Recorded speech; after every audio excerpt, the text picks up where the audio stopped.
पुढचा प्रदेशाध्यक्ष कोण? जोपर्यंत नाना पटोलेला हटवत नाही तोपर्यंत मुदतीवारवर चढत नाही. म्हणून जर प्रदेशाध्यक्ष झाले नाही तर ते दुसऱ्या पक्षात जातील हे मात्र निश्चित झालेलं आहे. म्हणून आता त्यांच्या स्टेटमेंटला एवढं महत्त्व देऊ नका. 4 तारखेची वाट पहा. निकाल आल्यानंतर हे दोघंही रडत बसतील. मराठवाड्यात असलेला दुष्काळ या संदर्भामध्ये माननीय मुख्यमंत्र्यांनी डिव्हिजनल कमिशनरकडे एक तातडीची बैठक घेतली होती. इव्हन दो आचारसंहिता असताना अशी बैठक घेता येते का, तर त्यासाठी पूर्व परवानगी सुद्धा सरकारने निवडणूक आयोगाकडे मागितली, त्यांना ती दिली. दुष्काळासंदर्भामध्ये करायच्या उपाययोजना काय केलं पाहिजे, कोणत्या लेवलने केलं पाहिजे, किती गांभीर्याने घेतलं पाहिजे या संदर्भामध्ये सर्व सूचना संबंधित अधिकाऱ्यांना, कलेक्टरांना, डिव्हिजनल कमिशनर देण्यात आलेल्या आहेत.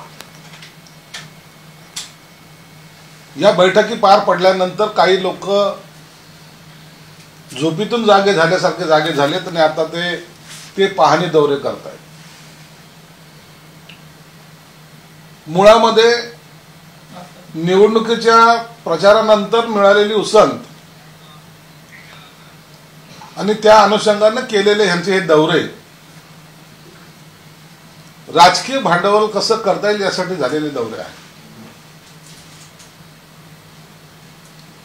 सर्व तालुक्यातील जनतेला माहिती आहे, मराठवाड्यातील जनतेला माहिती आहे की सरकार यावर काय उपाययोजना करत आहेत, किती ठिकाणी किती टँकर लागलेले आहेत, कसा पाणी पुरवठा केला जातोय.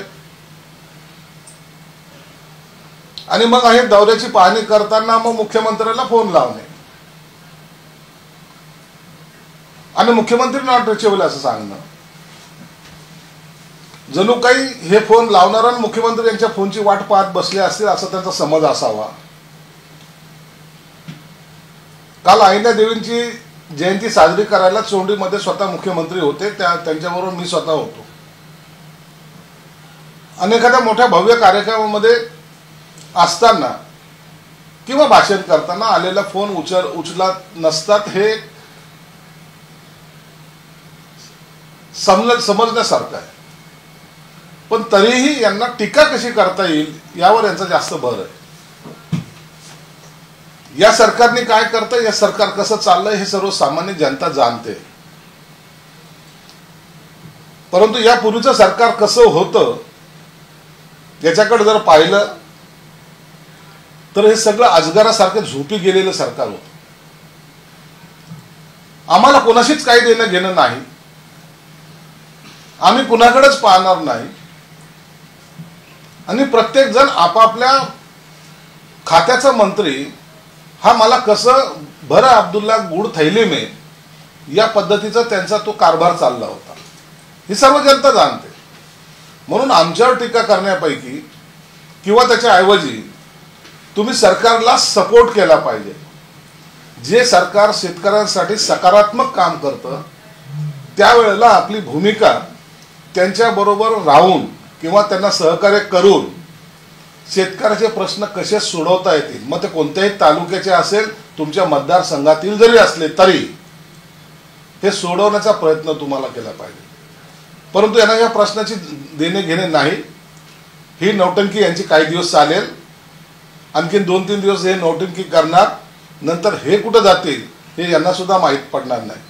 म्हणून यांना हे नौटंकी करण्यापुरता हा त्यांचा विषय होता. त्यांचे नेते जर पाहिले ते सर्व परदेश वारीवर आहेत आणि हे जे आता यांना जे जाणं जमलं नाही हे 2-3 दिवसानंतर परदेश वारीकडे जातील. परदेश वारीवरून काँग्रेसच्या नेत्यांनी हल्लाबोल केलाय आणि सार्वत्रिक एक चर्चा आहे की शेतकरी अडचणीत असताना, शेतकऱ्यांना पीक कर्ज मिळत नाही, शेतकरी संकट सापडला असताना कृषी मंत्री मात्र परदेशात थंड हवा खात आहेत. मंत्री जरी परदेशात गेले असतील तर त्याच्यामुळे इतरची यंत्रणा बंद पडण्याचं कोणतंही कारण नाही. स्वतः मुख्यमंत्री असतील, उपमुख्यमंत्री असेल, या सर्व यंत्रणेकडे स्वतः मॉनिटरिंग करतायत, त्यांच्याकडे लक्ष देऊन त्यांना सूचना देत आहेत. म्हणून चिंता करण्याचं कोणतंही कारण नाही. ज्या ठिकाणी बियाणं मिळालं नाही, ज्या ठिकाणी बोगस बियाणं दिलं जाईल त्यांच्यावर कडक कारवाई करण्याचं या सरकारचं धोरण आहे. म्हणून आपल्याला जे काम करायचंय त्याकडे लक्ष दिलेलं बरं. कोण कुठं गेलं यापेक्षा शेतकऱ्यांना काय मिळालंय याच्याकडे आपला दृष्टिकोन असला पाहिजे. अजित पवार म्हणाले की छगन भुजबळ आणि आमच्यामध्ये कुठलाही संभ्रम नाही. अजित पवार आणि भुजबळांमध्ये संभ्रम असण्याचं काही कारण नाहीये. आम्हालाही वाटतं तसा नसावा, परंतु ज्या पद्धतीने भुजबळ साहेबांचे स्टेटमेंट येत आहेत ते स्टेटमेंट पाहता हे नेमकं यांची भूमिका काय ही एकदा अजितदादांनी सुद्धा स्पष्ट करणं गरजेचं आहे. संभ्रम निर्माण करणं आणि त्यातून इतरांना वाव देणं मला वाटतं हे योग्य नाही. म्हणून अजितदादांनीच त्याच्याबद्दलचा जर खुलासा केला तर आणखी चांगलं होईल. संभ्रम नाही, परंतु जनतेत संभ्रम निर्माण होऊ नये अशी भूमिका एखाद्या नेत्याने घेणं हे चुकीचं आहे असं आमचं स्पष्टपणे मत आहे. सरळ सरळ ते नाराजच आहे. तो फक्त या त्या गोष्टींना बोलून दाखवतात. आल्याच त्यांचं असं झालंय, त्यांना पश्चाताप होतो असे काही लोक म्हणतात. आता मग ते नाराज असेल त्यांनी बोलून दाखवलं पाहिजे ना. बघा, एखादी गोष्ट किती दिवस लपून ठेवणार तुम्ही? नाराज असाल तर नाराज बोला ना. काय फरक काय पडणार आहे? तुमची भूमिका जोपर्यंत तुम्ही स्पष्टपणे मांडत नाही तर त्या भूमिकेचं कोणी गांभीर्याने घेतील कसं? कोणत्या गोष्टी तुम्ही नाराज आहेत? काय तुम्हाला हवंय? कशासाठी तुम्ही नाराज आहात? या गोष्टीचा उलगडा झाला पाहिजे की नाही? नाही, हे नाही झालं म्हणून हे नाही, मग माझी भूमिका अशी नाही, मग माझी भूमिका तशी नाही. हे जे असे जे संभ्रम निर्माण करणारे प्रश्न आहेत ना, हे मांडू नका. मग स्पष्टपणे बोलून द्यायचं. काय फरक पडतोय? आणि भुजबळासारखे मोठ्या नेत्याने बोललं तर त्याचं गांभीर्यानं घेतील, तर पक्षाचे सर्व नेते गांभीर्याने घेतील.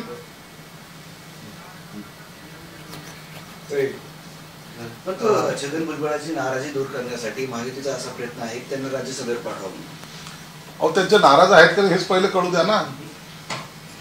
ते नाराज आहेत, आता ते कधी आहेत कधी नाही म्हणतात. जर नाराज असेल तर त्याच्याबद्दलचा योग्य तो निर्णय महायुतीचे सर्व नेते म्हणून घेतील. कृषी आयुक्तांची बदली जी आहे ती करण्यात आली आहे, तर विरोधक असं म्हणतात की यांना शेतकऱ्यांचं काहीही घेणं देणं नाहीये. कृषी मंत्री जागेवर नाहीयेत, कृषी आयुक्तांची बदली आणि शेतकरी वाऱ्यावर. आता हे प्रशासनाचा कोणता निर्णय काय घ्यायचा हे सरकारचा निर्णय आहे ना. याची बदली का केली, हा गावाला का गेला, या सगळ्या विषयापेक्षा शेतकऱ्यांच्या प्रश्नाकडे लक्ष द्या ना. तुम्हाला राजकारण करण्यासाठी जर असे प्रश्न निर्माण करायचे असेल तर त्याच्याबद्दल कोणी काही बोलू शकत नाही. कृषी आयुक्त बद्दलला म्हणून काय डिपार्टमेंट बंद होत नसतं. कोणता अधिकारी गेला किंवा कोणता मंत्री गेला म्हणून कोणतं खातं बंद होत नसतं. तुम्हाला शेतकऱ्याच्या प्रश्नाची जर जाण असेल तर त्याचा सोडायचा प्रयत्न करायचा असेल तर तुम्ही ते प्रश्न घेऊनच फक्त बोला. बाकी अवांतर प्रश्नावर बोलण्यात काही कारण नाही. मनोज जरांगे हे पुन्हा आंदोलनावर उपोषणाला बसणार आहेत. तत्पूर्वी काल त्यांनी पुण्यामध्ये 288 जागेवर विधानसभेच्या निवडणुका लढवणार असा इशारा दिलाय जर सगळे सोयरीच्या संदर्भात सरकारने निर्णय घेतला नाही तर. मनोज जरांगे पाटील 4 तारखेपासून उपोषणाला बसणार आहेत अशी घोषणा त्यांनी केलेली आहे. मला वाटतं सरकार सर्व सकारात्मक असताना ज्या 40 वर्ष ज्या लोकांनी या सगळ्या आरक्षणापासून मराठा समाजाला दूर ठेवलं होतं, ज्यांच्या तोंडाला त्यांनी पानं पुसली होती, ज्यांच्या कधीही मागण्या गांभीर्याने घेतल्या नव्हत्या, त्या सर्व मागण्या गांभीर्याने या सरकारने घेतलेल्या आहेत. त्याचाच परिणाम म्हणून जवळपास 3.5 लाख कर्मचारी लावून ह्या कुणबी नोंदी त्यांनी शोधून काढलेल्या आहेत. त्यांनी त्या सर्वे केलेला आहे आणि आजच्या घडीला मराठा समाजाला कुणबी सर्टिफिकेट मिळायला सुरुवात झालेली आहे. अनेकांना ते मिळालेले आहे. 10% आरक्षणाचा प्रश्न सुद्धा मराठा समाजाच्या जो निगडीत आहे तो सोडवण्यासाठी सरकारने प्रयत्न केले आणि 10%चं आरक्षण दिलेलं आहे. आता ते आरक्षण टिकवायचं कसं ही सरकारची जबाबदारी असल्यामुळे सरकार त्या दृष्टिकोन पावलं उचलत आहे. सगळ्या सोयऱ्याच्या प्रश्नासंदर्भामध्ये सुद्धा सरकार या आचारसंहितेनंतर विचार करणार आहे. म्हणून हे सर्व जर जेव्हा होत आलेलं आहे, जेव्हा हे सर्व निर्णय घेत आहे सरकार, त्या टायमाला आमची इथं विनंती राहील की त्यांनी उपोषणाचा मार्ग न अवलंबता सरकारशी आता सकारात्मक चर्चेसाठी बसलं पाहिजे. दुसरं त्यांनी जे काही सांगितलं आहे की जर आम्हाला हे जर आमच्या मागण्या मान्य झाल्या नाही तर आम्ही 288 जागा लढू. बघा, लोकशाहीमध्ये प्रत्येकाला संपूर्णपणे अधिकार दिलेला आहे. हा घटनेने दिलेला अधिकार आहे. कोणी कशा निवडणुका लढवायच्या, कोणी कधी पक्ष काढायचा किंवा काय करायचा याचा सर्वस्वी निर्णय हा त्यांचा असणार आहे. म्हणून त्यांनी घेतलेल्या निर्णयाबद्दल आम्ही त्याच्यावर शंका उपस्थित करणं किंवा त्याच्याबद्दलचा विरोध करणं असं काहीही नाही. त्यांना जो लोकशाहीने दिलेला अधिकार आहे त्यांचा जर ते वापर करत असतील तर त्याबद्दल आमचं कुठंही ऑब्जेक्शन असण्याचं काही कारण नाही. कुणीही निवडणुका लढवाव्यात हे घटनेने दिलेला त्यांना तो अधिकार आहे. म्हणून ते जर निवडणुका लढत असेल तर तो त्यांचा निर्णय. संजय राऊत असं म्हणाले की मी जे लिहितो ते सत्याच्या आधारे लिहितो. 4 जून नंतर देशाची उलटे चक्रे फिरतील. बेकायदेशीर मुख्यमंत्री आम्हाला नोटीस देणार का असा सवालही त्यांना केला. आणि भ्रष्टाचाराच्या दलदलीतून हे सरकार झाले आहे असंही आणि निवडणुकीमध्ये पैसा वाटून सरकार आहे. 4 जूनच्या नंतर सरकार बदलणार आहे हे जेव्हा ते सांगतायत आणि दुसरीकडे दलदलीत फसलेलं सरकार त्यांनी पैसे वाटल्याचं सांगतायत. अहो जर सरकार बदलणार असेल तर 5 जून पासून आमच्या चौकशा सुरू करा, आमच्यावर कारवाई करा. परंतु तुमचं जर खोटं जर ठरलं तर त्याच शिवाजी पार्कवर उभं राहून लोकांना तुम्हाला जोडे मारायला लावायला सांगा आणि स्वतःचं एक ज्याला म्हणतात प्रायश्चित ते शिवसेना प्रमुखाच्या समाधीसमोर तुम्ही घ्याल का हा मला त्यांना बेसिक प्रश्न आहे. संजय राऊत असंही म्हणाले की 4 जून नंतर खूप मजा येणार आहे. मजा तर येणार आहे ना. हे आघाडीमधले असलेले 27 पक्ष हे एकमेकावर टीका करण्यामध्ये वर्षभर घालवणार आहे. तुझ्यामुळं सरकार नाही आलं, तुमच्या कमीमुळे सरकार नाही आलं, तुम्ही असं बोलल्यामुळे सरकार नाही आलं, हे असे एकमेकावर गंभीरपणे आरोप करण्यातच यांचा सर्व टाइम जाणार आहे. म्हणून सरकारच्या आलेल्या सरकारच्या वर काही बोलण्यापेक्षा यांच्या आपसामधल्या लाटाळ्यावर हे सर्वात जास्त चर्चा होणार आहे. याच मुद्द्यावर इंडिया आघाडी जिंकली तर 48 तासामध्ये आम्ही पंतप्रधान घोषित करू असं काँग्रेसचे नेते जयराम रमेश यांनी काल सांगितलं. हे बघा, जे होणार नाही त्याच्यावर वल्गना करणे चुकीचं आहे. सरकार जेव्हा येणारच नाही तर 48 तास काय 48 मिनिटांमध्ये सुद्धा काही घडणार नाही. म्हणून आता त्यांनी फक्त या स्वप्न पाहावेत. तुम्हाला खात्रीलायक सांगतो, लोकांनी त्यांची मानसिकता ठरवलेली आहे आणि येणाऱ्या 4 तारखेनंतरच्या निकालानंतर जेव्हा या महायुतीच्या सरकारचा शपथविधी होईल त्यावेळेला खऱ्या अर्थानं यांचे सगळे चेहरे उघड पडतील. एक निश्चित आहे, काँग्रेसचा एखाद्या वेळेला जर विरोधी पक्षाने सपोर्ट केला तर विरोधी पक्षनेता होऊ शकतो. याशिवाय त्यांच्याकडे कोणताही सत्ता येण्याची काडी मात्र ही चान्सेस नाही. शरद पवार गटाचे काही आमदार काँग्रेसमध्ये जाण्याच्या तयारीत आहेत अशी सुनील तटकरे यांनी एक दावा केलेला आहे. सुनील तटकरेने थोडंसं फिरून सांगितलेलं आहे. राष्ट्रवादीचे जे काही आमदार आहेत ते मुळामध्ये अजितदादाकडे येतील किंवा महायुतीच्या घटक पक्षाकडे कोणत्याही पक्षाकडे येतील. ते काँग्रेसमध्ये जाणार नाही. त्यांना भवितव्य इथं दिसतंय आणि याचा सर्वचा तुम्हाला जो लेखाजोखा ज्याला म्हणता येईल तो तुम्हाला 4 तारखेनंतर पाहायला मिळेल. ते सुनील तटकरे असं म्हणतायत, तुम्ही असं म्हणतायत, तर सूरज चव्हाण राष्ट्रवादीचे नेते प्रवक्ते म्हणतायत की 4 जूनच्या निकालानंतर जयंत पाटील काँग्रेसमध्ये जातील, शरद पवार गटातून अनेक आमदारांनी नेते आमच्या पक्षात येतील. जयंत पाटलांना तर आम्ही तर पहिल्या दिवसापासून मी सांगतोय, जयंत पाटलाचं तिथं अस्थिर आहे. त्यांना तिथं करमतच नाही मुळामध्ये. अहो अखेरला त्या पक्षामध्ये अनेक वर्ष काम केल्यानंतर आज जर त्यांना रोहित पवारच्या हाताखाली काम करावं लागत असेल तर याच्यासारखं दुर्दैव नाहीये. तिकडं बी एक युवराज जन्माला आलेला आहे. त्यांनी आता आदेशित करायचं काय जयंत पाटलांना पण मोठ्या नेत्यांना पण. तिथंही सुद्धा तिथे चालू आहे सुप्रियाताई आणि रोहित पवार. अहो त्या ज्या लोकांनी पक्ष उभं करण्यासाठी शरद पवार साहेबांबरोबर आपली हयात घातली त्यांना जर त्यांचा अपमान होत असेल तर त्या पक्षात ते राहतील कशाला. म्हणून जयंत पाटील पक्ष सोडणार एवढं मात्र निश्चित आहे. 20 तारखेला मुंबईमध्ये मतदान होतं. त्याच दिवशी उद्धव ठाकरे यांनी पत्रकार परिषद घेतली होती. त्या पत्रकार परिषदेवरून आशिष शेलार यांनी तक्रार राज्य निवडणूक आयोगाकडे केली होती आणि आता राज्य निवडणूक आयोग त्याचा अहवाल केंद्रीय निवडणूक आयोगाला पाठवलाय. त्यामुळं उद्धव ठाकरे यांच्या अडचणी वाढू शकतात अशी चर्चा आहे. नको त्या वेळेला केलेली घाई ही उद्धव ठाकरे साहेबांना निश्चित नडणार आहे. आणि जेव्हा निवडणूक आयोग त्याची चौकशी करेल तर त्यावर तो योग्य ती कारवाई सुद्धा ते करणार आहे. अत्यंत घाई एसटीवर लिहिलेलं असतं ना, अति घाई संकटात नाही, तो प्रकार आज उद्धव साहेबांच्या बाबतीत घडतोय आणि ते त्यांनी करायला नको होतं असं आमचं मत आहे. एकीकडे जर पाहिले गेले तर ग्रामीण भागामधील शेतकऱ्यांना जे 850 रुपयाला बी बियाणं मिळते ते मात्र आजच्या घडीला 2000 पर्यंत आहे. आणि त्याला लागून दुसरं असं आहे की जे पीक विमा काही शेतकऱ्यांना मंजूर झाले, काहींना मंजूर नाही झालेले आहे. त्याच्यामध्ये अशी तफावत असली की जे पीक विम्याची पाहणी असती सर्वे करावा लागतो तो शेतकऱ्याकडून केला गेला नाही, त्यामुळे ते त्यापासून वंचित आहेत.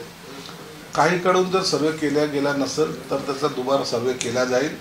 पुन्हा जी मूळ किंमत आहे खताची त्यात जर कोणी एक्स्ट्रा पैसे मागत असेल किंवा त्याला म्हणतात ब्लॅकने विकत असेल तर निश्चित अशा तक्रारी त्यांनी तिथलच्या असलेल्या कलेक्टर, तिथलच्या असलेल्या कृषी अधिकारी किंवा तिथलच्या असलेल्या प्रांत किंवा डिव्हिजनल कमिशनरपर्यंत जर केल्या तर याचं गांभीर्याने दखल घेऊन त्यांच्यावर कारवाई ही तातडीनं केली जाईल. हा एक इमर्जन्सी कॉल समजला जाईल. म्हणून बांधवांना सुद्धा विनंती की असे जर प्रकार कुठेही घडत असेल तर तातडीनं या संदर्भामध्ये तक्रारी द्या. बोलून होणार नाही तर तक्रारी जर त्या दाखल झाल्या तर तातडीने त्याच्यावर कारवाई निश्चित केली जाईल. निकाल यायला 40 बाकी आहे आपण तर पण सर्व इकडे जर बघितलं आपण तर पुण्यासारख्या ठिकाणी सुप्रिया सुळेंचे अभियानाचे बॅनर सुद्धा लागले. कार्यकर्ता असतात, उत्साहामध्ये बॅनर लावतात. प्रत्येकाला वाटतं की आपल्या पक्षाचा उमेदवार निवडून येईल आणि ते बॅनर लावल्यानंतर उमेदवाराला सुद्धा थोडंसं समाधान वाटतं की माझे हितचिंतक आहेत. परंतु जो पण निकाल लागत नाही तो पण काही खरं नाही. संजय राऊत असं म्हणले की बिल्डरला वाचवायला मुख्यमंत्री, पालकमंत्री देवेंद्र फडणवीस, अजित पवार, इंद्रे फिंद्रे सगळे कसे एक वाचवायला आले. इतिहासामधली ही पहिली घटना आहे. एखाद्या ऍक्सिडेंट केसमध्ये घडलेली ही पहिली घटना आहे की ज्यामध्ये मुलगा नाबालिक आहे त्याला सुद्धा जे कोर्टाने जे काही आदेश दिले होते त्यावर सुद्धा अपील करून पुन्हा त्याला रिमांडमध्ये घेण्यात आलं. त्याला जबाबदार असलेल्या त्याच्या वडिलांना ताब्यात घेण्यात आलं. त्याला जबाबदार असणाऱ्या त्याच्या आजोबाला ताब्यात घेण्यात आलं. त्याला जबाबदार असणाऱ्या त्याच्या आईला सुद्धा अटक करण्यात आलं. ही घटना इतिहासामध्ये आजपर्यंत घडली नाही आणि त्यामुळं हे सरकार किती गांभीर्याने घटनेकडे पाहत आहे हे लक्षात आलं पाहिजे. परंतु ज्याला ही अक्कल नाही त्यांनी उगाच अशी बडबड करू नये. त्याचं हॉटेल सील करणं एवढे सर्व प्रकार तुमच्या काळामध्ये एक तरी झाल्याचं आठवत आहे का? अनेक जणांच्या ऍक्सिडेंट झाल्यानंतर तुम्ही काय केलं? परंतु सरकार हे या गोष्टीकडे अत्यंत गांभीर्यपूर्वक पाहतं. म्हणून इतिहासामध्ये ही अशी एक पहिली घटना आहे ज्यामध्ये 3 पिढ्या आतमध्ये जेलमध्ये त्या बिल्डरवर पूर्ण टाच आणली गेली आणि त्याचे असलेले इतर उद्योगधंदे, कुणाशी असलेले लागेबांधे हे सुद्धा तपासण्याचं काम या माध्यमातून केले जात आहे. ऍक्सिडेंट भाग हा वेगळा, परंतु त्याचे असलेले इतर कारनामे सुद्धा आणून त्याला पुन्हा जेलमधून बाहेर जाता येणार नाही याची तजवीज हे सरकार करतंय. म्हणून ही सरकार अत्यंत प्रामाणिकपणे आपली जी काही जबाबदारी ती पार पाडते. नितेश राणे म्हणाले की 4 जूनला विजय वडेट्टीवार भाजपमध्ये येणार. नितेश राणेंनी सांगितलंय वडेट्टीवार येणार आहेत.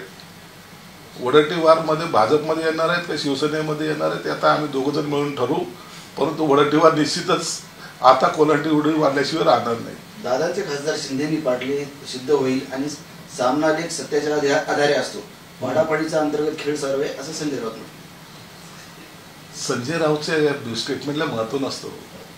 काय तो संजय राऊत काय बडबडतो? ज्यांनी उभाटा संपवली, ज्यांनी शिवसेनेचं 2 तुकडे केले त्यांच्यावर कोणता विश्वास ठेवायचा? अशा ह्या लोकांच्या नादी लागूनच पक्षांची वाटोळं होत असतात. ज्या उभाटा गटाच्या नेत्यांनी त्याच्यावर विश्वास ठेवला स्वतःच्या पक्षाचं नुकसान करून घेतलं.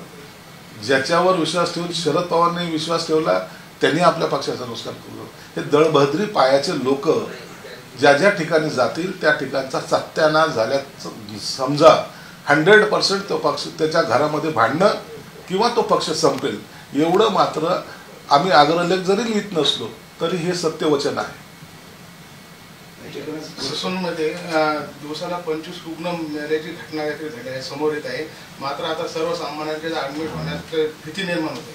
असं नसतं. सरकारी दवाखान्यामध्ये खाजगी रुग्णालयातले सिरियस पेशंट जेव्हा असतात त्या टायमाला सरकारी रुग्णालयामध्ये शिफ्टिंग केले जाते. शेवटची घटका मोजताना काही रुग्ण प्रायव्हेट हॉस्पिटलमध्ये पाठवले जातात. म्हणून कोणत्याही महाराष्ट्रातल्या कोणत्याही हॉस्पिटलमध्ये सरकारी रुग्णालयामध्ये तुम्हाला हा आकडा वाढताना दिसेल. त्याचा ॲडमिट झाल्याचा दिनांक पहा आणि त्याचा मृत्यूचा टाईम पहा, तर तुम्हाला हे इतर ठिकाणाहून आलेले रुग्ण तुम्हाला त्यात दिसतील. म्हणून आपल्या जे सरकारी दवाखाने जे गरिबांसाठी त्याच्यावर असा शंकेची पाल आपण त्याच्यात चुकवू नये. सरकारी दवाखान्यातले अनेक असे डॉक्टर आहेत जे सेवाभावी चांगलं काम करत आहेत. त्यांना खऱ्या अर्थानं आम्ही पाहिलेलं आहे. कोरोनाच्या काळामध्ये आमच्या घाटी रुग्णालयाने सर्वात चांगली सेवा दिली. म्हणून त्यांना आपण प्रोत्साहनही दिलं पाहिजे. इतरांचा भार ते आपल्या अंगावर घेतात, इतर प्रायव्हेट हॉस्पिटलचा भार आपल्या अंगावर घेतात आणि त्याच्यामुळे ती संख्या वाढल्याची आपल्याला दिसते.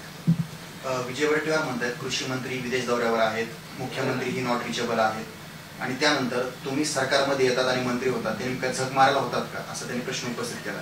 विजय वडेट्टीवारवर थोडा उन्हाचा परिणाम झालेला आहे. संजय राऊतच्या अब्सेंटीचा फायदा ते बरोबर घेत आहेत, म्हणून त्यांचे असा बेताल वक्तव्य निघत आहे.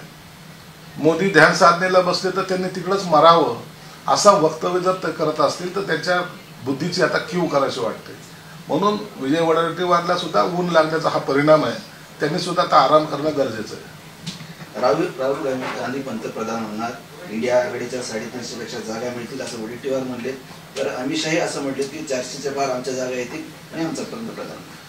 वडेट्टीवार जे बोललेले आहेत ते आपल्या नेत्याबद्दल असं बोलणं त्यांना क्रमप्राप्त आहे, गरजेचं आहे. जोपर्यंत ते राहुल गांधी बद्दल चांगलं बोलणार नाही तोपर्यंत नाना पटोलेची हकालपट्टी होणार नाही. हा त्याच्या मागचं राजकारण आहे.